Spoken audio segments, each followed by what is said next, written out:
Hey guys, in this video, I'm gonna show you how to remove recent files from Quick Access menu in Windows 10. So let's get started.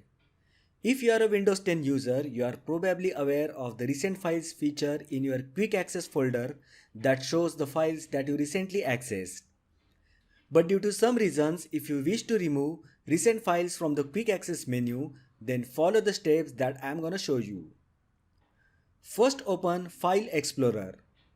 You can click on File Explorer icon from taskbar or simply search for the File Explorer.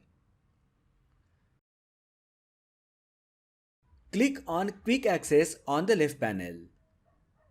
Here you will find all the recently accessed files. To remove an individual file, right click on the file and then click on Remove from Quick Access option and the file will be removed from the Quick Access. Don't worry, the file will not be deleted. It will be just removed from the Quick Access. If you want to remove all the files from the Quick Access, then click on the File menu located at the top left side of the File Explorer window.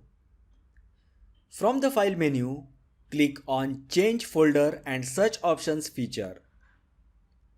A folder option window will be open. Now under the General tab, locate the Privacy section. Now click on Clear button. And all the recently visited files from the Quick Access menu will be removed.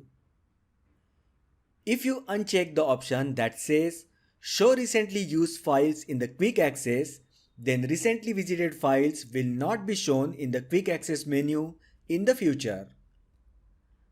Once done, click on OK button. So that is how you can remove recent files from the Quick Access menu in Windows 10.